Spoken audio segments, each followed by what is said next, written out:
how grateful I am for that. The disciples might not have prayed correctly, but they prayed to Jesus in their time of trouble. That's a good point. Maybe we might say it the wrong way, but the important thing is let's pray and ask God to take these words that we are saying and translate it into what we need to say. The fifth thing I wish to submit unto us is Jesus demonstrated his power to his disciples. Jesus demonstrated his power to his disciples. He prayed. Jesus heard their complaint, and he took control of their condition. How did he do it? Jesus used the power that is given to him. He said, all power is given to me in heaven and in earth. He used that same power to rebuke the wind.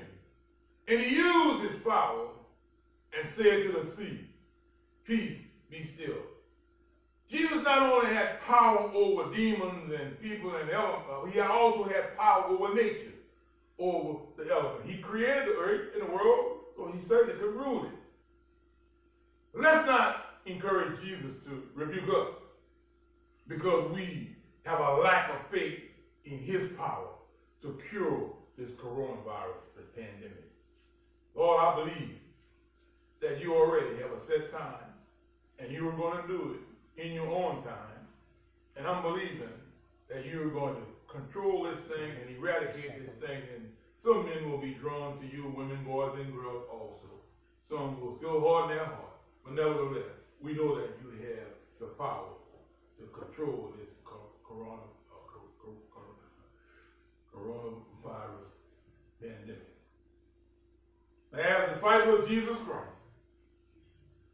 we should have faith in his power to heal us from this coronavirus pandemic.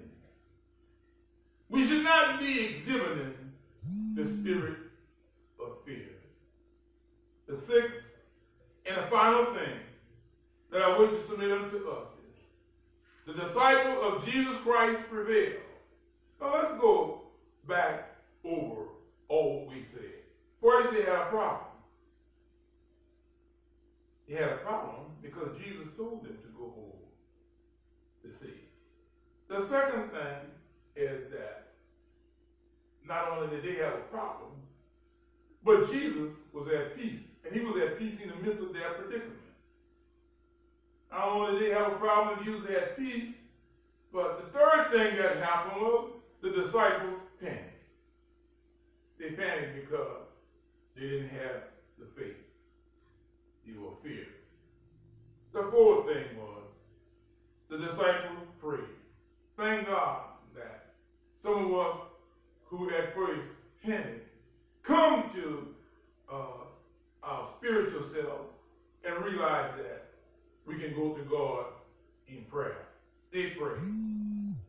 The fifth thing that I submitted unto us was Jesus demonstrated his power. All he needed was a little faith in him, and they would see just what Jesus could do. They had seen all the miracles that he had worked. I'm wondering why they didn't realize that he had power to calm the sea and calm the wind. So the sixth thing that I submit unto us is that the disciples and Jesus prevailed. They had a problem. They prayed. Jesus was at peace. They prayed. And we're going to find out that he prevailed. You don't find that prevail until you go to the next chapter, Mark 5:1. Mark 5:1 tells us that the disciples and Jesus arrived at their destination. That's where they were going, across the sea of Galilee. By the way, I rode across that sea in a boat. Got a t-shirt. I wish I could have put it on so everybody could see. I rode on the Sea of Galilee. Sea of Galilee is about 13 miles long and about 8 miles wide. Not a very big sea, but because of where it's set, the low sea level, and the winds come through the mountains, it can stir up the water real bad, real fast. How many of us know that the disciples and Jesus prevailed primarily because Jesus was on board? Is Jesus on board in your life? He's on board in my life.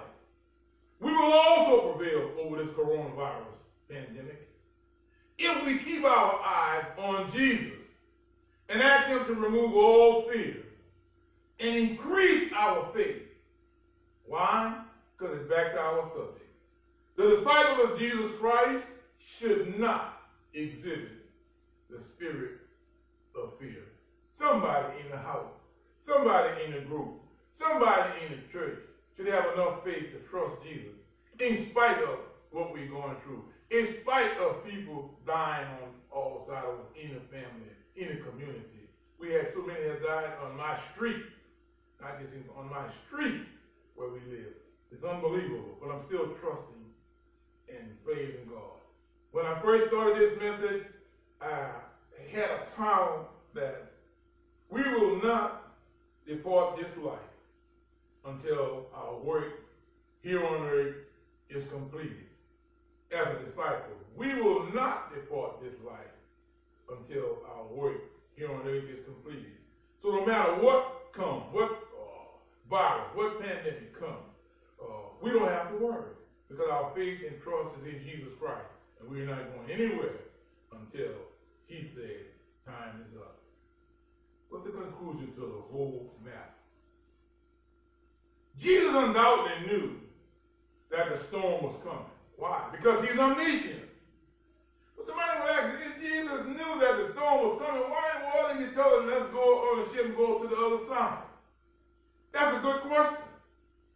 And certainly, not only did he knew the storm was coming, but he could also have prevented the storm from coming. So the next question is, why did he prevent it from coming? Jesus permits storms to come in our life that he might teach us a lesson. That storm was to teach his apostles a lesson. Sometimes we get in storm because of disobedience. This was not the case. These disciples, later to be called apostles, they got into a storm because they were obedient. Jesus told them, let's go over to the other side, and they went.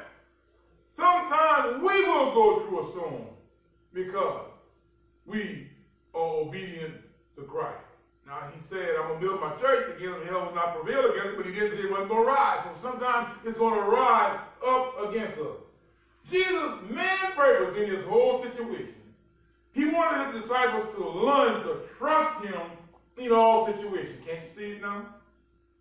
Why is he allowing this coronavirus? He wanted his people to trust in him in all situations, even now. As we get to the next week's lesson or Wednesday night lesson, you'll see how these tie together when they forgot the miracle of the Lord. But that is his main concern right now.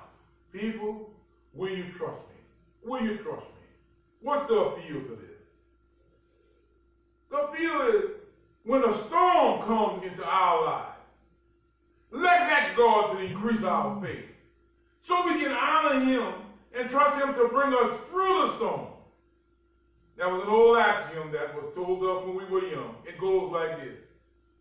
If we trust him and never doubt, God will surely bring us out. Don't have fear. Trust God. Have faith in God. Why? Because a disciple of Jesus Christ does not exhibit the spirit of fear. If you are listening by Facebook or whatever other medium, and you have not accepted Jesus Christ, we dare not close this message out without giving you that opportunity.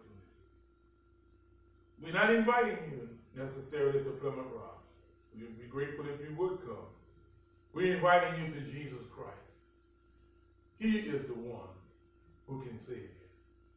If you have decided and have been moved to accept Jesus Christ, I advise you to find you a Bible preaching, teaching church and place your discipleship there. I didn't say membership. And begin to work for Christ and help to win others. For the disciples of Plymouth Rock, be listening for Ed Connect.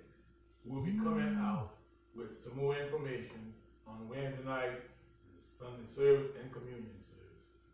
For those of you who still care to donate your tithe, offering, and sacrificial giving, you can do it by tithing. For those of you who have filled out and not online, or you can mail your giving to Post Office Box.